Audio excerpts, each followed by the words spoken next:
Collective Resonance podcast, a world of meaningful conversations, a tapestry of culture, and a symphony of creativity. In our episodes, we embark on a journey through the rich landscapes of arts and culture, where we uncover the stories and passions that shape our world. We delve deep into matters concerning your well-being and health, offering insights, advice, and inspiration to lead a better life. We also let the enchanting melodies of the world of music serenade our senses, transcending boundaries and connecting hearts. Join us on this exploration of knowledge, inspiration, and the human spirit. This is the podcast where ideas flourish and the joy of discovery awaits.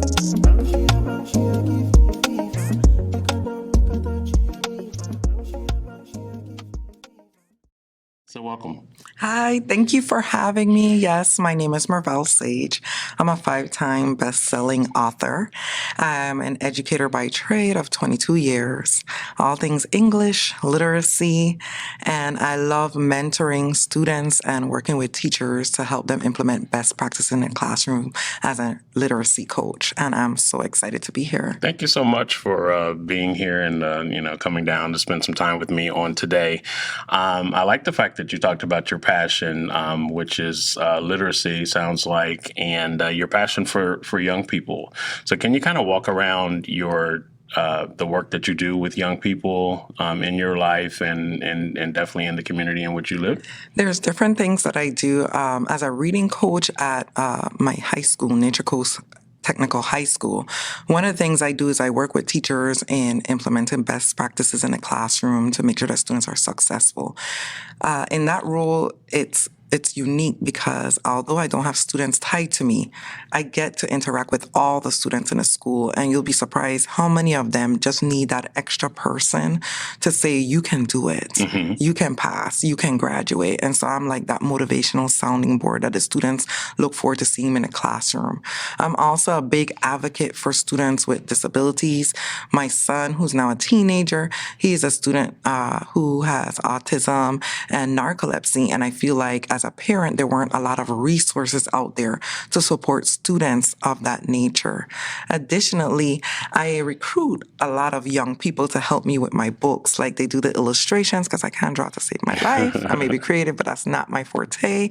And then I also, through my work with Alpha Kappa Alpha Sorority Incorporated, Gamma Theta Omega chapter, I support our youth group initiatives where we give them leadership skills and do volunteerism in the community, teach them about writing essays for college and different things just to support the youth. The young people are our future and they need advocates like us to continue to cultivate them, to help them grow. Absolutely. You're absolutely right. And, there's a big push in the world today about literacy for sure, and then even on down to early literacy. Yes. And I'm sure as an educator yourself that we must catch our young people early. Definitely. And I know that there's a big push in the early learning space to get more quality, childcare, and if we can start them at the ages of 3 and 4 around the topics of literacy, by the time they get to that 3rd grade benchmark that we all know is very critical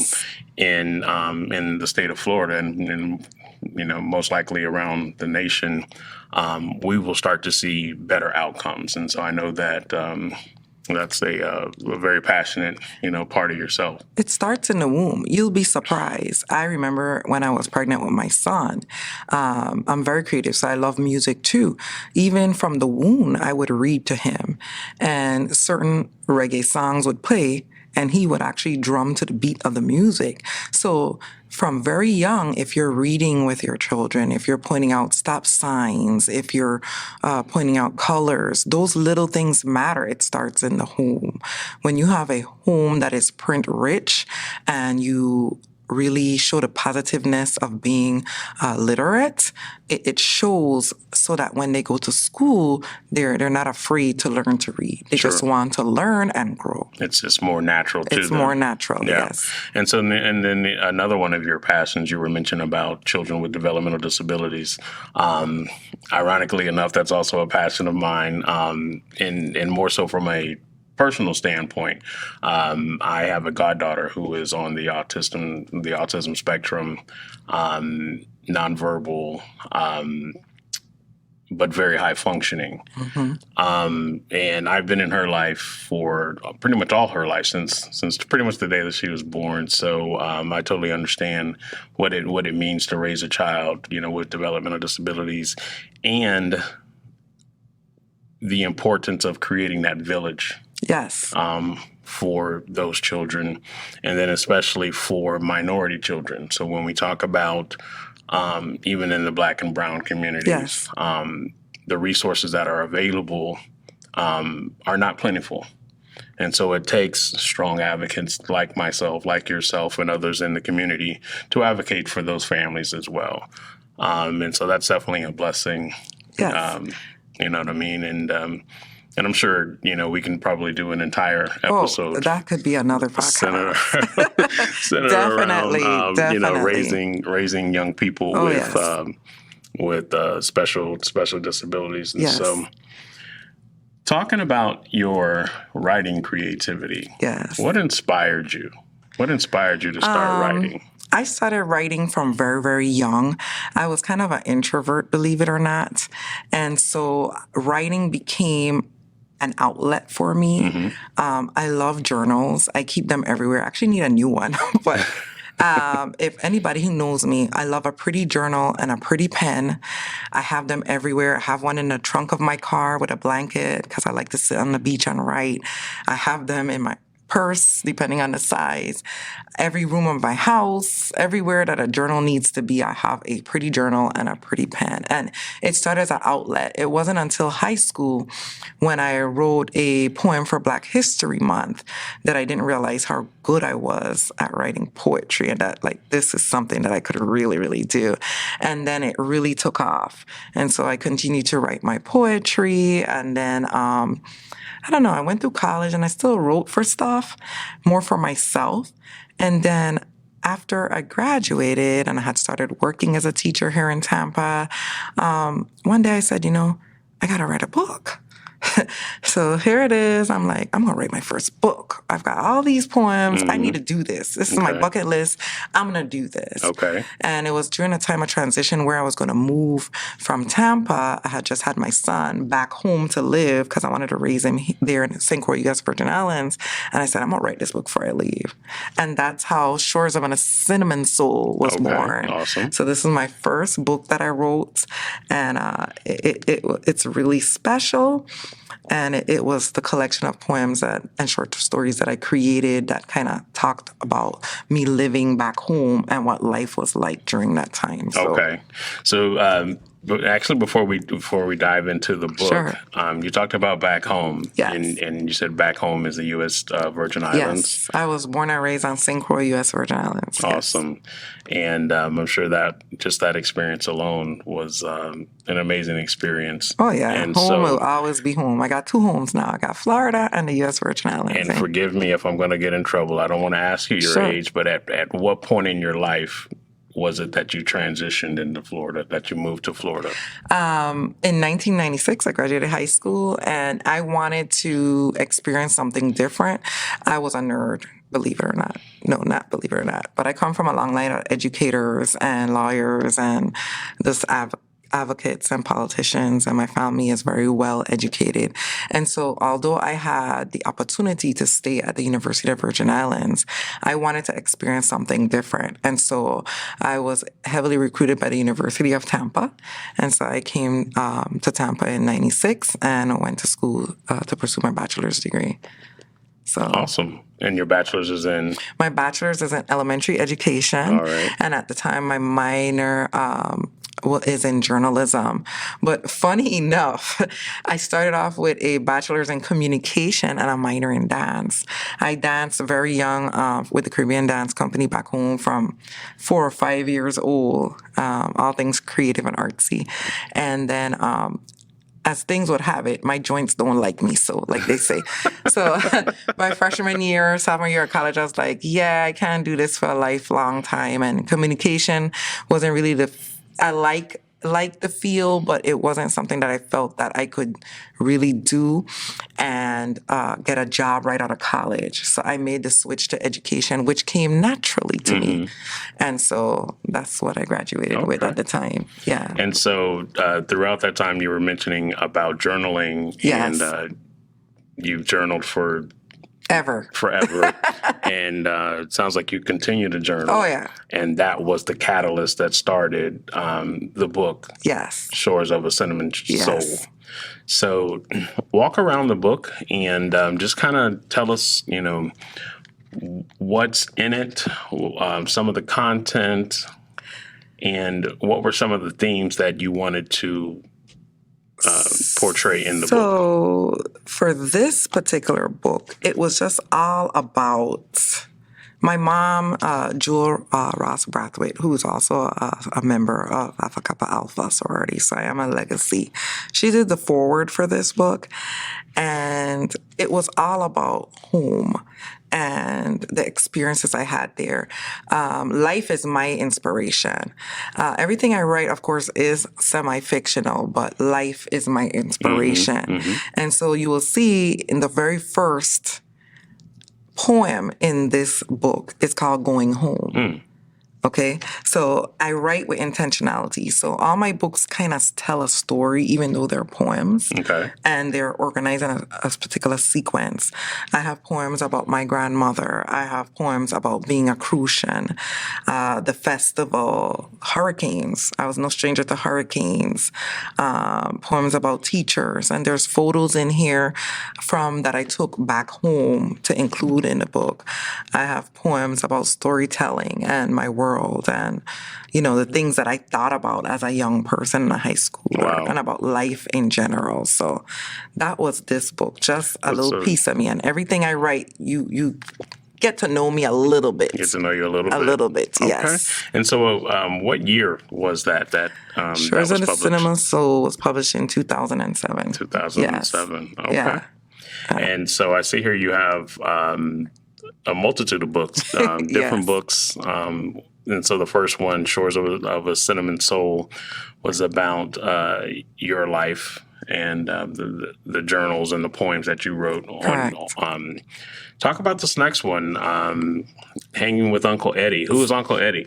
So Hanging Uncle Eddie all my books are special, but this one is special for the main reason that when I published Hanging with Uncle Eddie, it launched maybe a few months before my actual Uncle Eddie passed away. Okay. And my Uncle Eddie, he was amazing individual, and he was one of my biggest supporters of anything that I did. Okay. So when my son was born, I got forgotten. My Uncle Eddie was the type of person where he didn't have kids of his own, but we were his kids. Okay. And so he always sent me the seed money. Anytime I said I was going to publish another book, $200 would come. And he'd be like, here you go. Go do it. Go do it, Mervelle. You got this. Go do it. That's awesome. And so I published the book, and then all my other uncles, my mom has like 7, 8, 9 siblings. And they were like, oh, where's our book? I know, right? I have poems about my other uncles, and I've done stuff for him, but and when so this book he was here, in high school, I was a little girl. So Okay. he was my playmate. Oh, okay. And so this book was written about that memory, but ended up being written in memoriam for him. And so was he by accident. young at heart, I take it? Yeah, he was young at heart. This image here is Yes. representative of yourself and Uncle Yes, Eddie? this is his likeness, yes. Awesome. Okay. Definitely. And this is a kid's book? It's a children's book? Yes. And what was it that you were trying to portray to, or that you are trying to portray to young people as they read this book or having it read to them? So this book tells the story of Uncle Eddie and Anne and the bond that a niece and an uncle shares. And throughout the book, they play games, they read puzzles, and they spend time together. And it just it's home to me because a lot of things in her book really do represent me. It talks about, getting up and eating breakfast. Because every Saturday I used to, when I lived on my grandmother's property when we were younger, drive down on my pink, sparkly big wheel and I would go and play with Uncle Eddie. There weren't other kids around. It was just me and my uncle, and he was in high school. So I'd go down there, drink my bush tea and my bun and cheese, and we would play games and chase the roosters in the yard and, hang out. And so it just captures those moments in time that you have with somebody that's real special in your life. And I'm happy to have it to share with others. I know that you missed him dearly. Oh, yeah.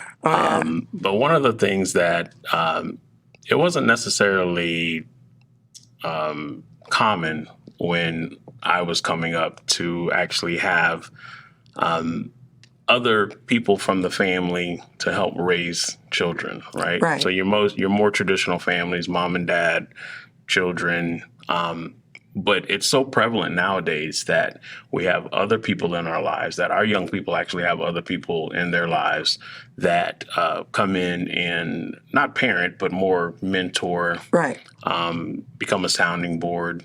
Yeah. And I know oftentimes aunts and uncles are, they, young people can truly confide in an uncle that they won't necessarily confide in their own parent. Yeah.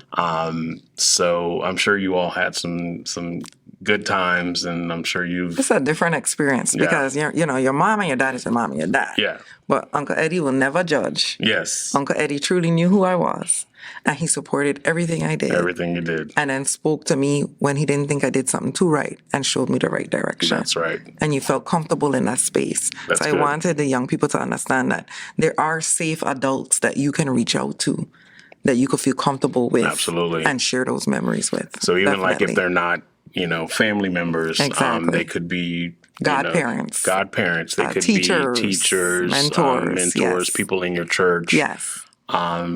So it's always good to, reach out to people, you know what I mean? People that you can truly trust, and that's going to have your back. And so it sounds like Uncle Eddie was that person for you. You got to form your village. Your village ain't necessarily your family members. No.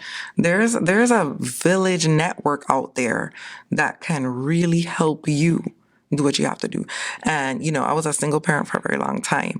And so if I didn't have my family and my village, there's no way that I would have been as great a mom as I was. Correct. You got to have that village. And who you are today. Exactly. Awesome. So no, I think this is great. Let's move on to, when was Uncle Eddie published? So I'm just trying to establish a timeline. My years, I want to say 2007, maybe 2011. 2011. Okay. All right. And so this next one here, which I love the cover. I love the cover. Yes. I think it's very artistic, and it probably says a lot about who you are. So would you like to introduce this book and what this one is all about? It's one of my favorite poetry books. This is Carambola. And the cover was done by Wallace Fair, who was my best friend from elementary school. And he is a true artist. I said, look, Wally, I got his book. I need a cover for this book because, I can't draw. And he's like, I got you. And I shared my vision with him, and he was able to get my vision to life. Awesome. And Carambola is a collection of romantic poetry. So it's definitely for the grown and sexy.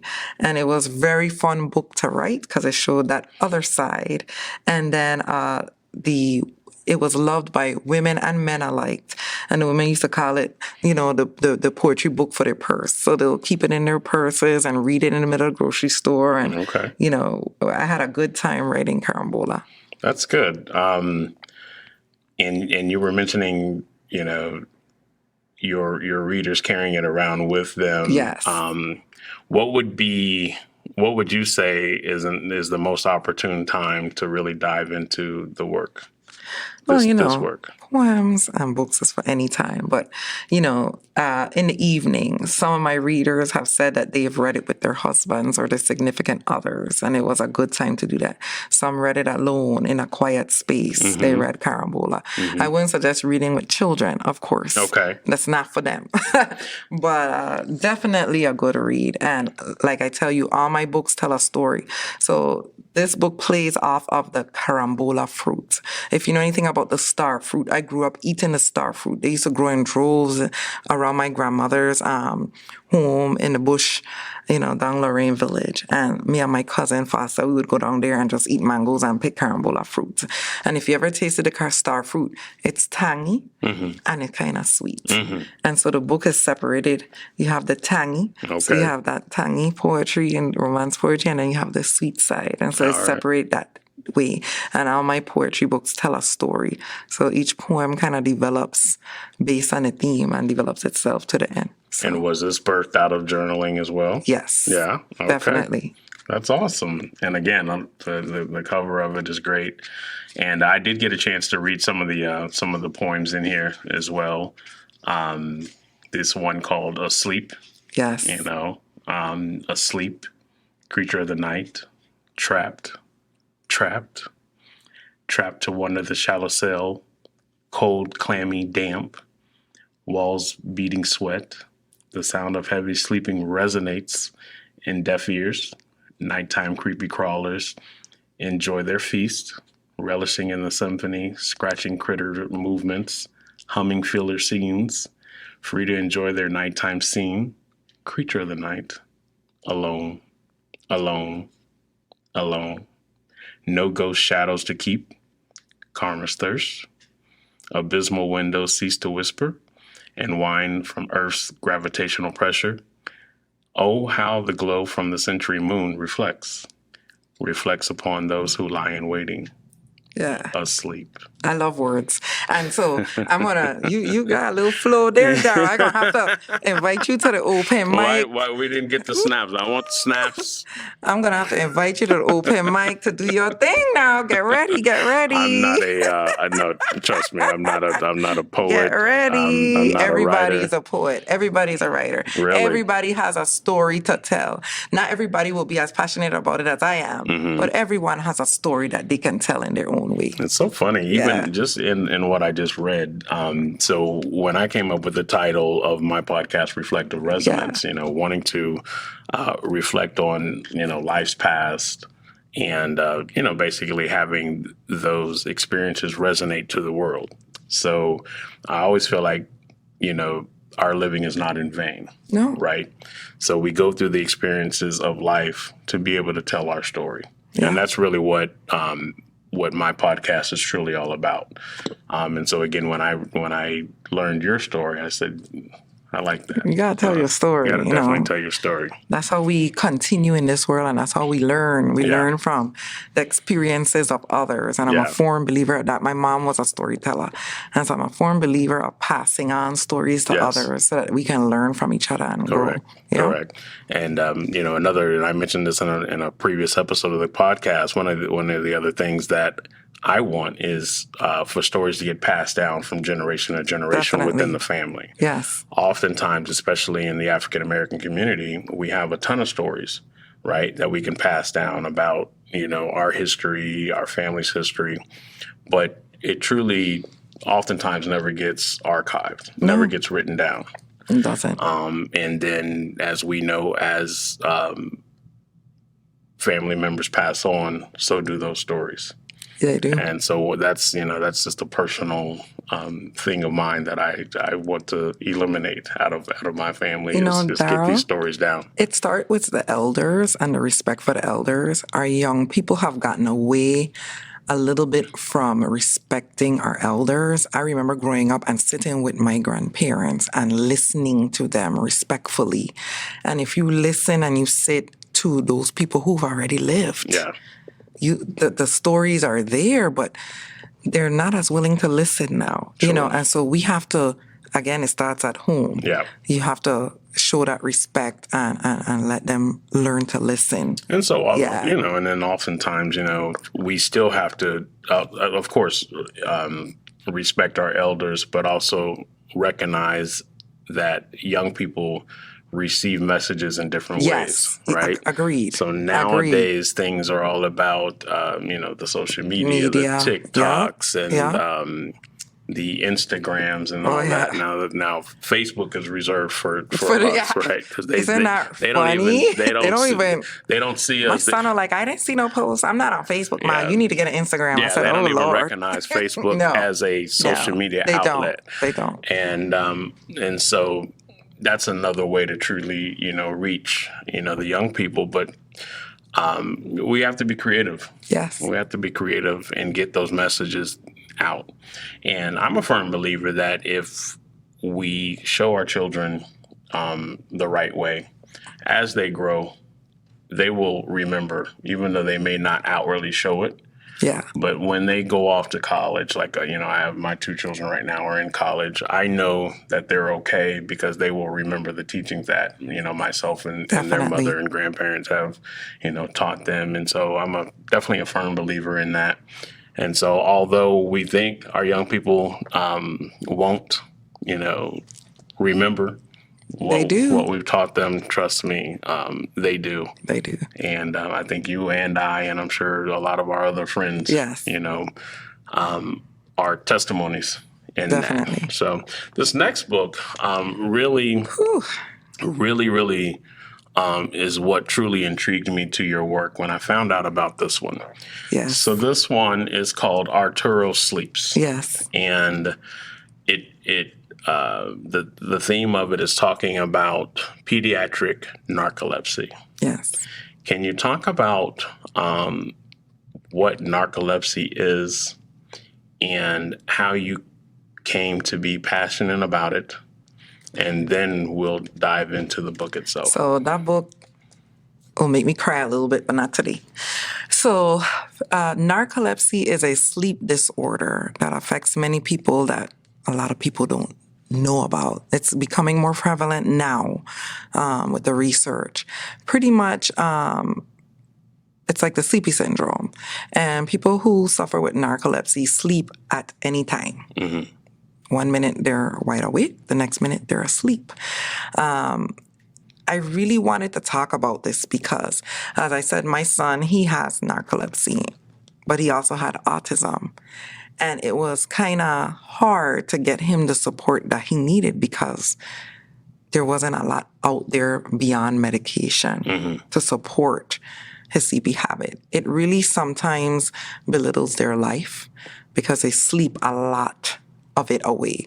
So imagine teenagers sleep a lot naturally. Sure. So imagine a teenager sleeping 8-9 hours a day.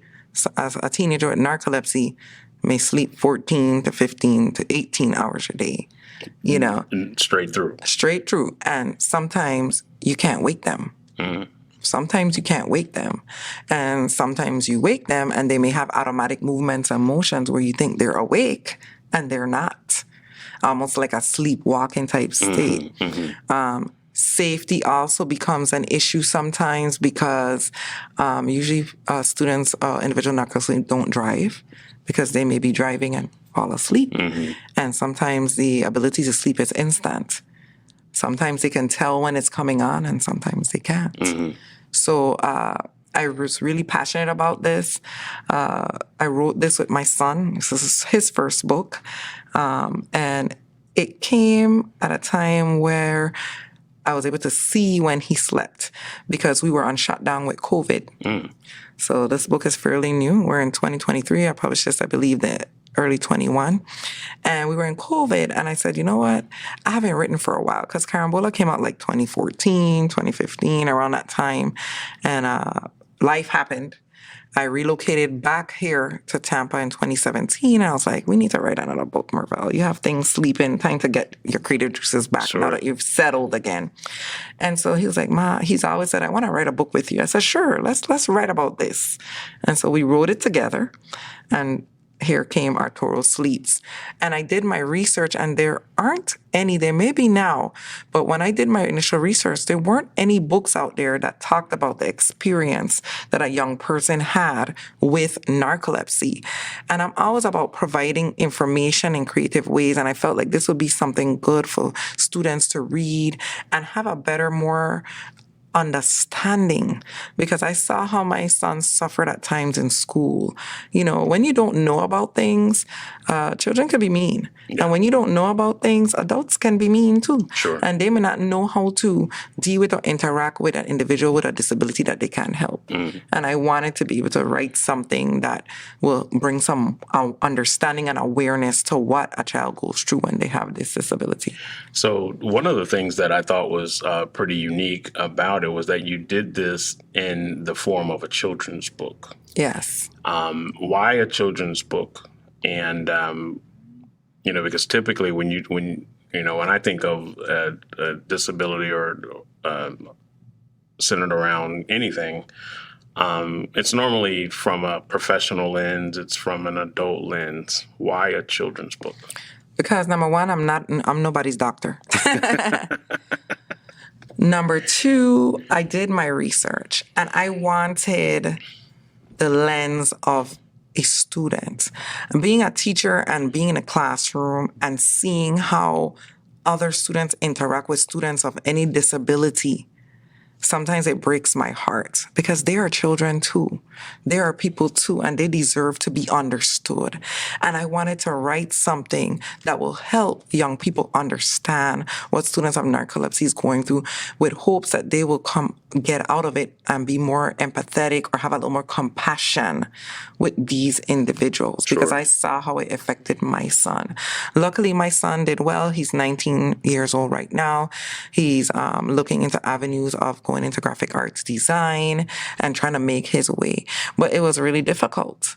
It was difficult. There were days where he couldn't go to school because he didn't wake up in time. And there were days where students and teachers who didn't understand thought he was just playing around and he was just joking and he was purposely not wanting to be obedient or doing things, when honestly he was crippled by his disability. And it's hard when you have to see not only your own children but other students go through something and people don't understand. So I felt like this brings understanding. I feel like children can relate, and adults. It breaks it down in a way that adults can relate and possibly share with their children so that they can learn compassion and empathy for others. Awesome. Yeah. And so there's a nice illustration on the front, but then also as you flip through it, there's some great illustrations in there. And so are you the artist? Oh, no. You're not the artist? I am not the artist. You're not the artist. The artist, this book was illustrated by Darion Christopher, and she is the daughter of Regal Christopher, who is the owner of a fashion design business called Designs by Regal, who is well known for her Madras creations, which is the local culture cloth back home in the Virgin Islands and in the Caribbean. And she's a dear friend of mine. And Darion is a college student here in Florida. I think she's in Orlando, studying marine biology. Okay. Brilliant young lady. And I've always seen her artwork. And so one day I was like, I like to use the young people. Young people have a chance to shine. And even if she doesn't become a illustrator by trade, she would have had that experience. Sure. And her artwork was beautiful when her mom shared it with me. And I reached out and she said, yes, I'll do this for you. And so I pay these young people. It's business. Yeah. We got contracts and stuff. And so she did a beautiful job bringing my ideas and my son's ideas to life. And so you gave her your idea. Yes. And I told her exactly what I wanted. And she brought it to life. That's awesome. Definitely. Yeah. Definitely. Shout out to Darion. Yes. Shout out to Darion. So, and then your most recent work is called Passion and Purpose. So we've talked about Shores of a Cinnamon Soul. We've talked about Hanging with Uncle Eddie. We've talked about Karen Bola. We've talked about Arturo Sleeps. And all four of those have different themes and shows different sides to you, yes. Right? This last one, or the latest one, I should say, is Passion and Purpose. Correct. All right. And it says 21 inspiring stories from women in the U.S. Virgin Islands. Passion and Purpose. 21 inspiring stories from women in the U.S. Virgin Islands on business, leadership, and life. Yes. So wait a minute. You got 21 people. Well, I ain't taking all credit for that. I am a co-author of the book. Right. Visionary authors Vanessa Farrell and Johanna Samuel approached me about this anthology project. And so what they did, they're dear friends of mine, they brought together 21 inspiring authors to talk about their life. I mean, these stories, will make you cry. Like, I've read every chapter of the book, and each of us wrote our chapter about our life. Okay. And how we came to business and life and how we triumphed over adversity. Mm-hmm. And so it really showed how you could take your passion and turn it into purpose. Some of the women featured in the book have owned businesses. Some have never published. And again, the opportunity to publish and tell their story and to expand their passion into other platforms. Through this book, my chapter in the book is called You Too Can Bloom. And through publishing this book with these ladies, I was able to start my Bloom campaign and to start to market myself in the light that I really wanted to and take off from there. And so it's a very special anthology to me. I got to work with some exceptional Virgin Island women, Caribbean women, and we support each other. Yeah. We support each other's endeavors. This book led to many of us doing our own podcasts, publishing other books, and expanding our businesses, and truly reaching everyone and motivating them to just do great and be who they are. Some of the women experience cathartic experiences about letting out their stories of love, loss, abuse, you name it. So it's a very personal and dear book to me and everyone who helped write it. That's awesome. Yes. Are all of these women of the same age or around the same age, or are we talking multi-generational? I'm talking multi-generational. We have business women, we have nurses, we have educators, we have some women who I would assume are older than me. We all look young. Yeah. And some who may be my age or younger. Okay. And so it's multi-generational. They come from different facets. Most of them live in either St. Croix, St. Thomas, St. John, yes, Virgin Islands. Some of us are Virgin Islands who live away, such as myself, and some of the others who live in Atlanta and different areas. And how did you find these women? A lot of them I kind of knew, but I always believe in energy and good energy and karma. I'm a big advocate for that because I walk in the light and I move on purpose. And some of these women I've worked with before when I lived back home doing other advocacy pursuits and stuff. And so one of my friends reached out to me. She's a lawyer back home. Her name is Lydia Molinar, one of the co-authors. And she said, look, there's this project coming up and you got to do this with me. I'm going to write my first book, my first chapter. I need you on this. You're an author, Mervelle. I need you on this. So I'm like, okay. Send me the info. Oh, this costs money. I pick and choose what I want to do because I move with intention. Mm-hmm. So I put it down. I didn't study it. Another individual reached out to me, Dr. Kanuma Simmons, and she runs a store called My Girlfriend Closet, and my books have been carried in her store. I've done book signings in her store, and I always supported her. I support small business when her store first started, and I bought some of her clothing. And she's like, girl, this book, you got to be a part of this book. They're looking for some women. You got to be a part of it. So I was like, something going on here. I got this person asking me about this. Kanuma is asking me about this. This girlfriend asking me about this because she's all about girlfriendism, and we're all about supporting queens and supporting women. Mm-hmm. So I said, okay.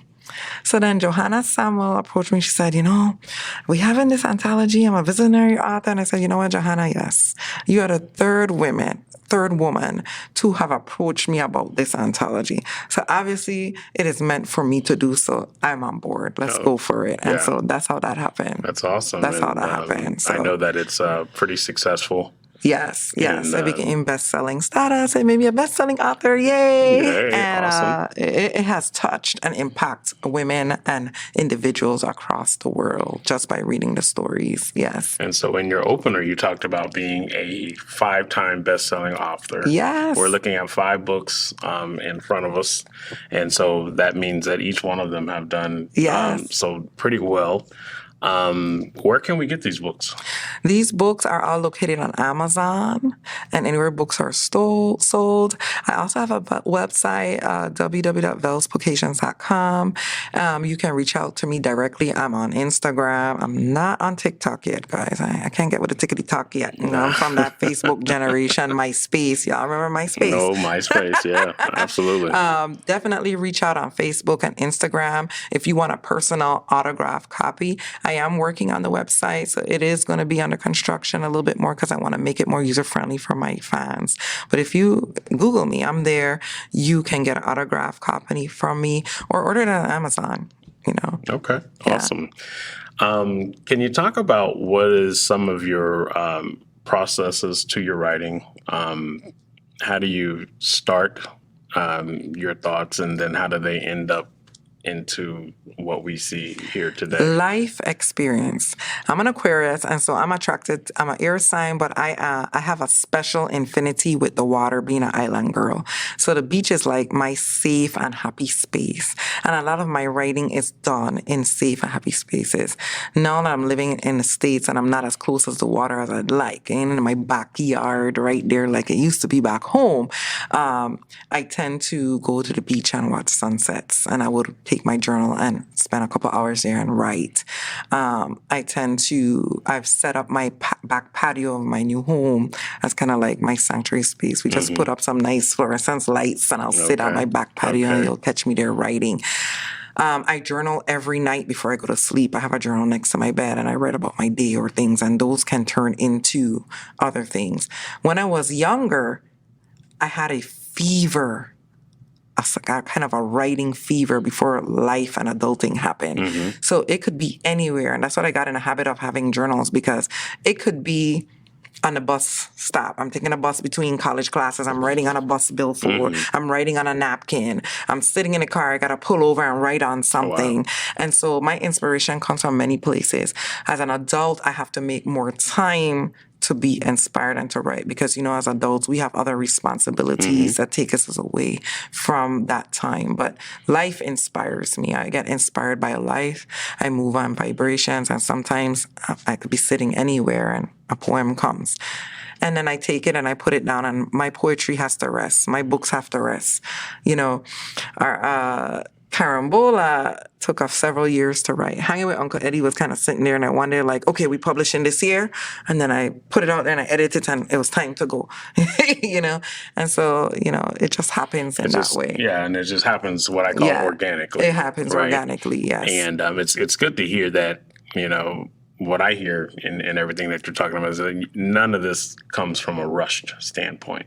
No. It's not something that you come up with today and you say you want to put something out by the first of the year. There really is sounds like there's really no Well, I no set time deadlines frame. Because you never want to have, it is also a business.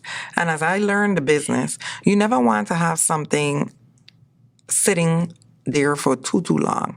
And so I set deadlines. That don't mean it always happens my way. I learned that a long time ago.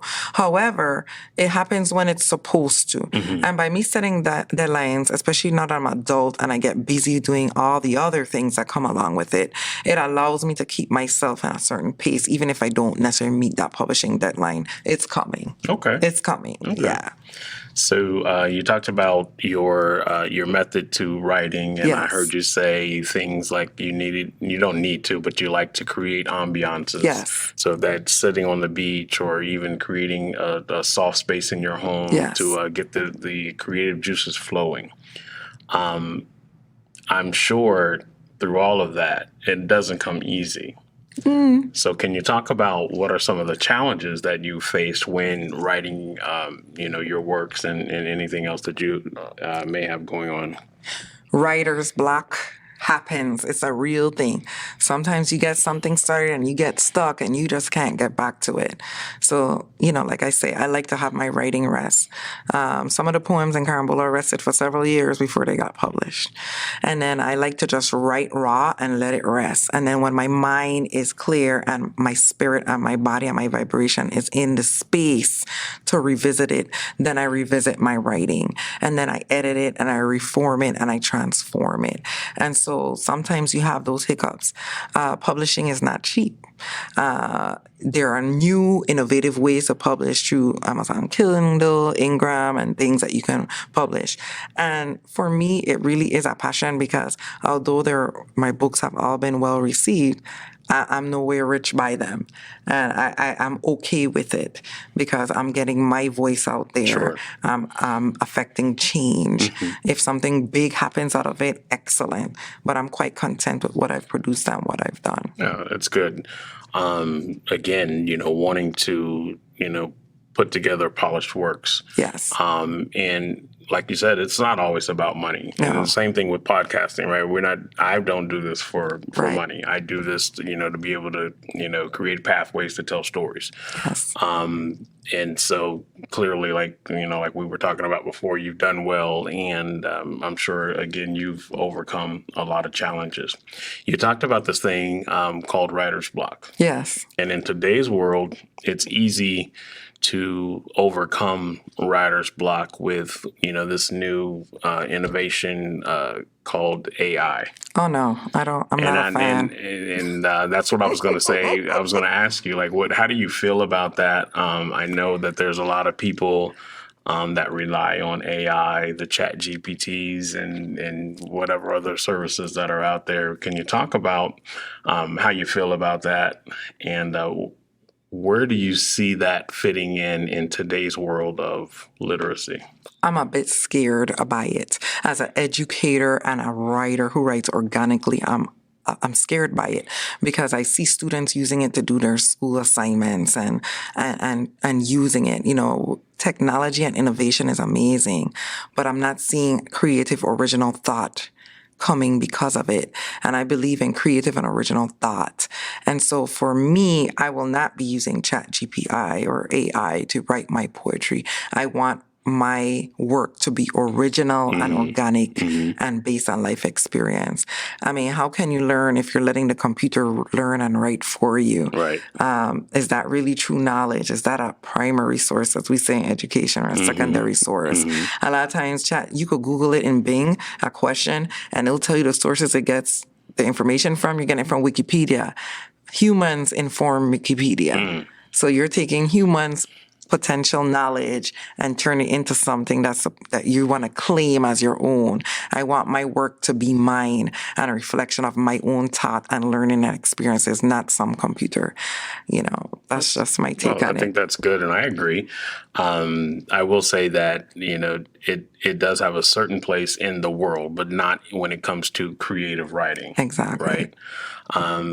So talking about challenges, what would you say are some of the antidotes to your challenges? Writing challenges. My writing challenges, prayer, and giving myself grace. I am older.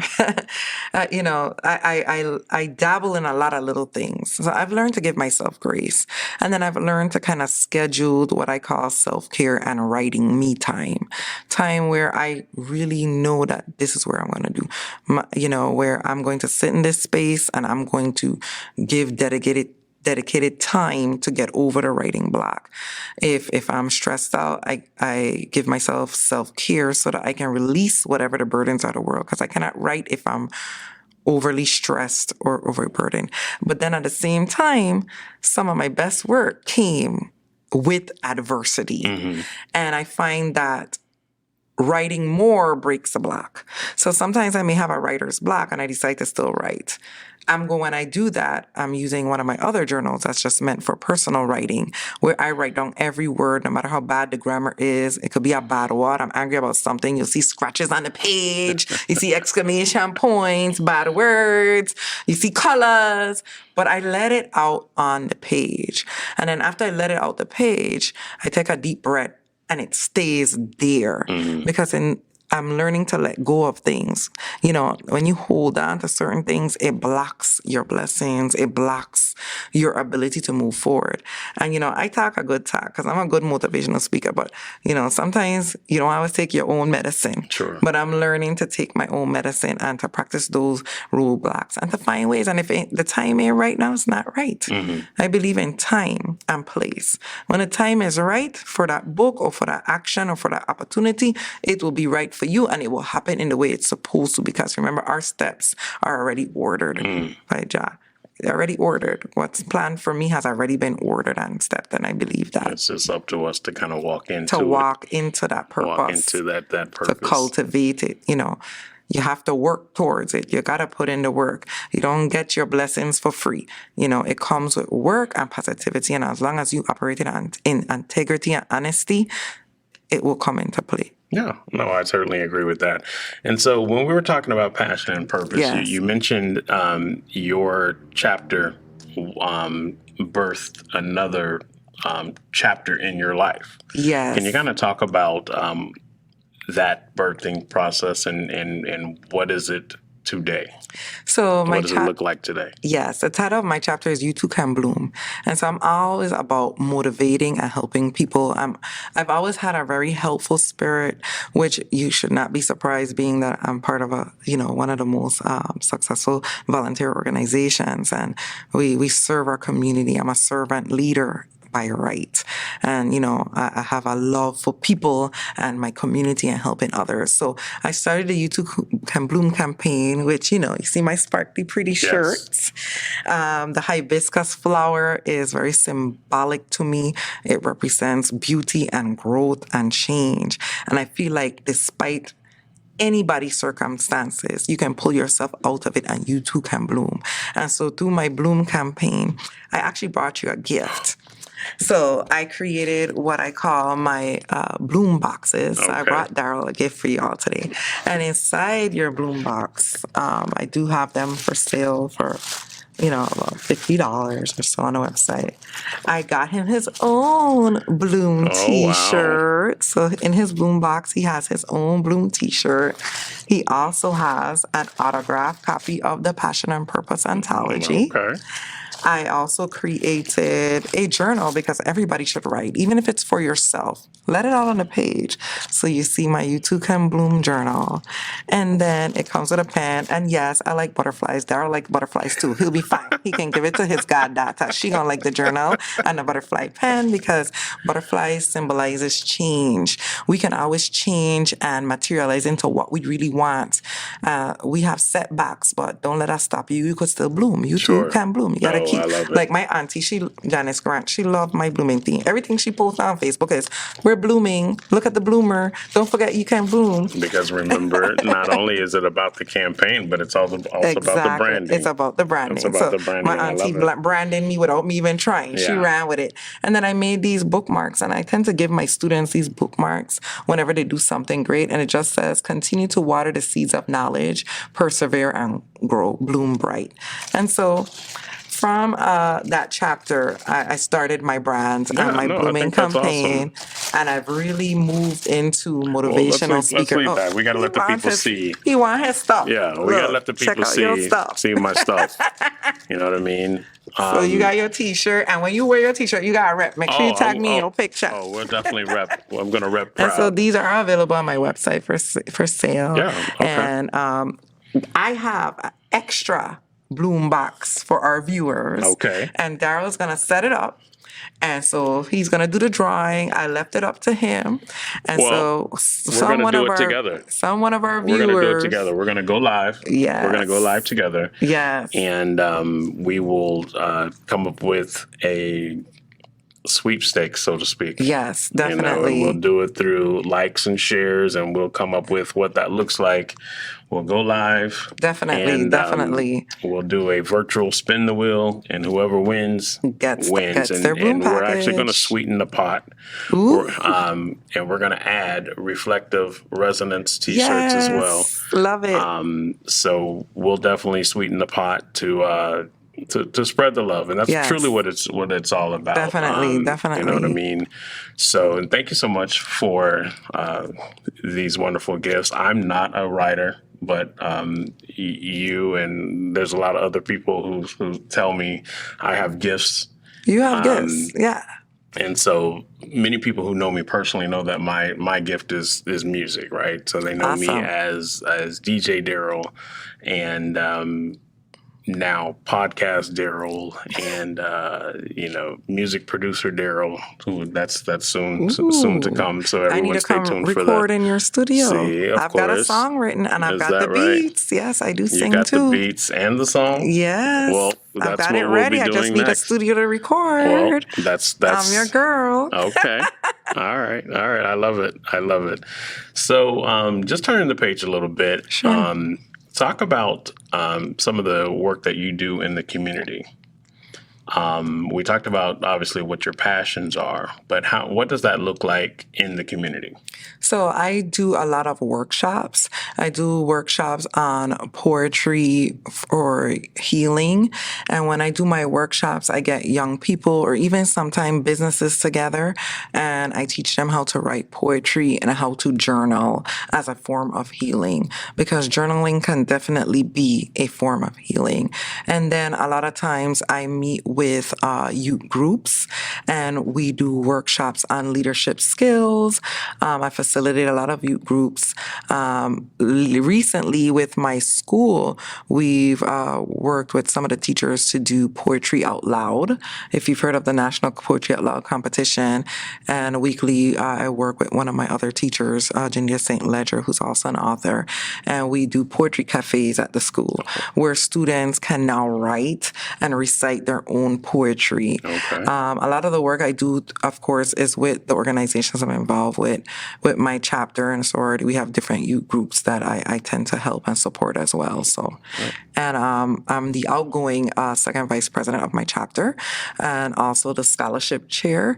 And so through my work with the organization, we were able to award our heritage scholars some scholarships to be able to go to college. I'm big on education, as well as we're offering two $2,000 scholarship through the Hillsborough Education Foundation for individuals who would like to pursue degrees. So. And is there a talk about that scholarship process, if you don't mind?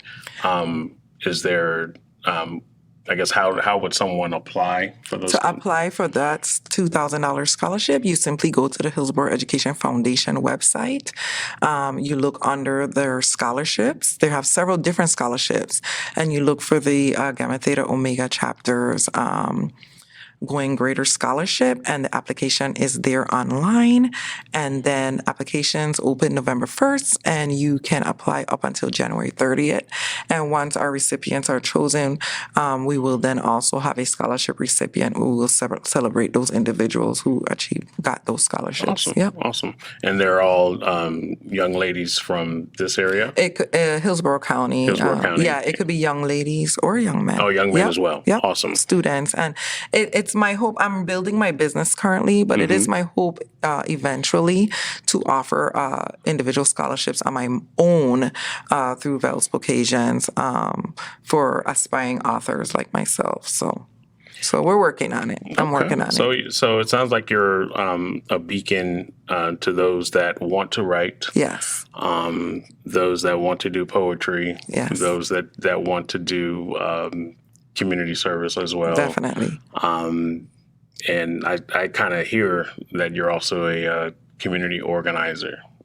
I'm trying. You're trying. So. I work better with other organizations. Like, that's what it's all about. Yeah, I'm a servant leader. So like, I do stuff on my own here and there, but I feel like, I'm one person. But when you can work with others and you can bring everybody's talents together, then we truly can make an impact. And so I like to partner with everyone to do the work that I do. So who would you say are people who are inspirational to you? Well, my favorite poet is Maya Angelou, the great Maya Angelou. I was very inspired by her work. I'm also inspired by one of the local authors back home. His name is Richard Schroeder. And, I used to own a bookstore back home in St. Croix when I lived there, when I relocated back there after my son was born. Mm-hmm. And when I reached out to him, he was one of the first to say, yes, I would love to have copies of your books in my store. And so those two individuals really inspired me. I'm a big fan of Amanda Gorman. That young lady is dynamic and multi-talented, like just on top of it. And, my lawyer friend, Lydia Molinar, her daughter, Julissa Emile, I remember when she was growing up, and she's now a very inspirational dub poet artist as well. And, I'm recently married, and my husband is a 3 times world-renowned dub poet artist, and his name is Rastakura, and he's traveling right now, and he is also a poet and very a dynamic spoken word artist, and I'm very inspired about the way he can perform, because I do good with the writing, but getting on stage, I'm nervous every time, and I make it work. I was going to say, I don't. This is me working through my adrenaline. Right. I make it work, but it's not a simple process for me to get there. I can do it, but he is truly amazing. Every time he performs his performances on stage, I just aspire to try to get there eventually. Yeah. So there are many people that inspire me. Like I said, my family is very supportive of all the things that I do, and I'm inspired by the hard work that they put in and the support that they give, knowing that, I can bloom. Yeah. I can do it all. You can do it all. And that's your village. That's my village. So that's even though we talked about there. having villages, yes, for our families, yes, but we too must have a village. I have mine, and you definitely sound like you have yours, yes, and I love it. For anyone that is looking to become an author, yes, what advice would you provide to them? Just do it.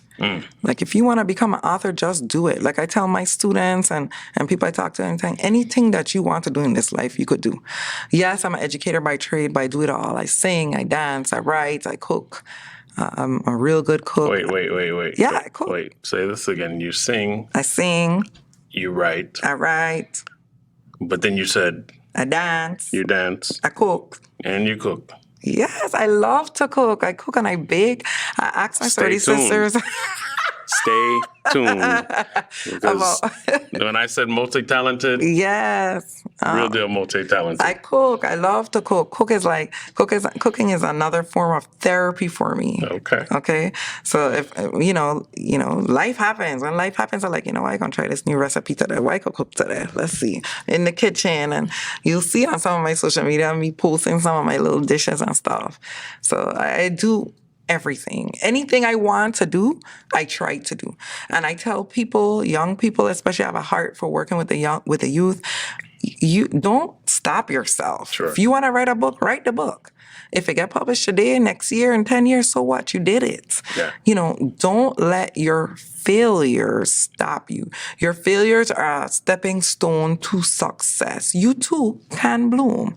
There's many plants that go dormant in the winter. Mm-hmm. But by the spring, they bloom again. Like the butterfly starts out as a caterpillar, and then it becomes this beautiful butterfly. You too can change and transform. And make a plan and work your plan. All of this greatness just don't happen overnight. I usually write down the type of goals that I have for my life, and I make a plan and I work my plan, and I take baby steps towards it. And then I've learned to I'm kind of an analytical person. Like, I want it now, but I've learned that it ain't gonna always happen now. It will happen when it's supposed to happen.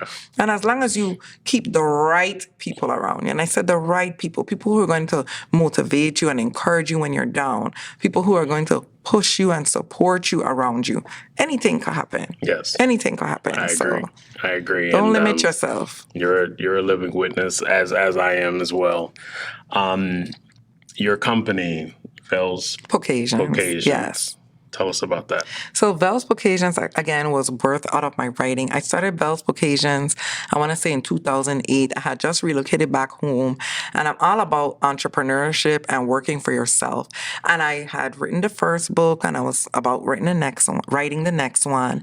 And I really wanted to cultivate my creative arm separate and apart from my educational side.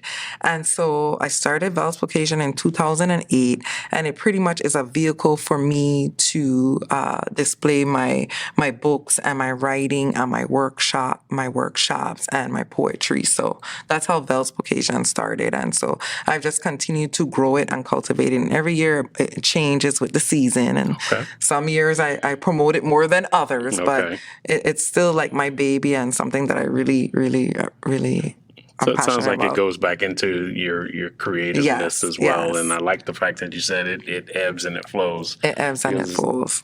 One of the things that irks me is just being stagnant.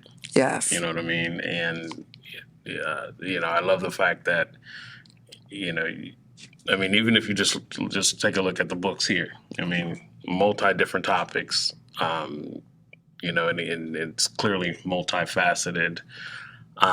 What's next? Well, so coming hopefully next year, I'm working on it. It will be a sequel to Carambola. It's going to be called Carambola Passion. It will be another collection of romantic poetry. And when I tell you, it is a good one. I'm very excited about this next version.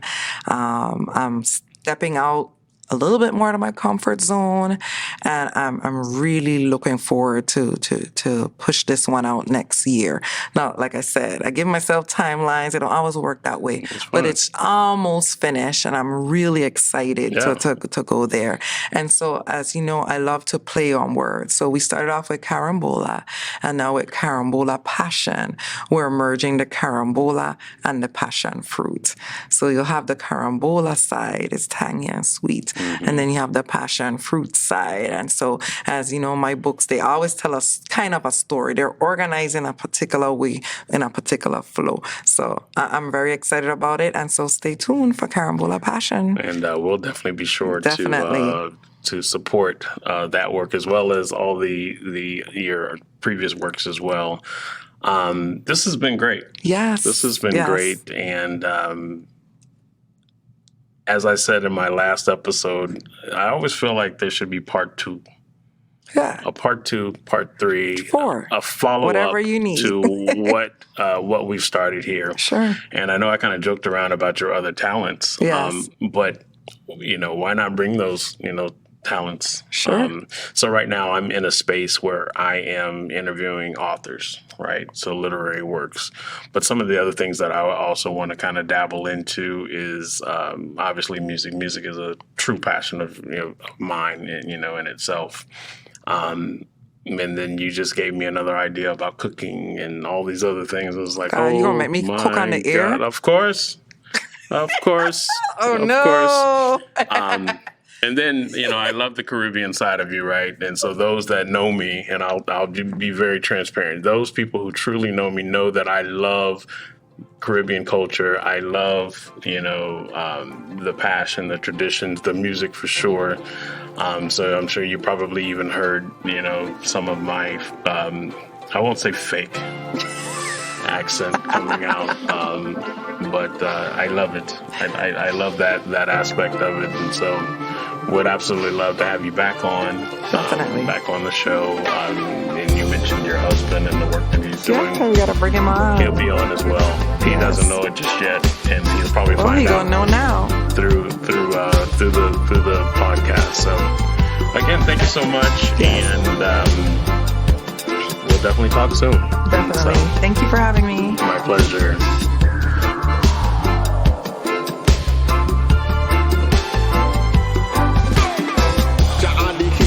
Say Jah the King.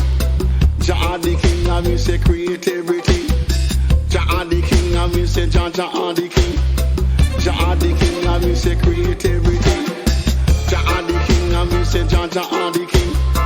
Jah the King, and me say creativity. Jah the King, and me say Jah the King. Jah the King, and me say you see the King.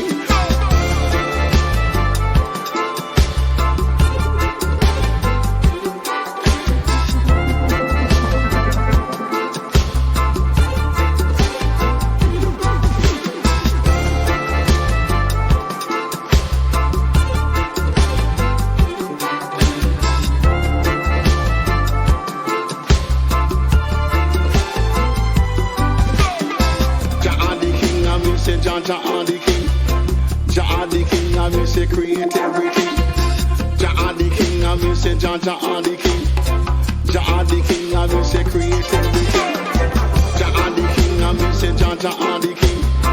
Jah the king, and me say creativity. Jah the king, and me say Jah the king. Jah the king, and me say yes, he want the king.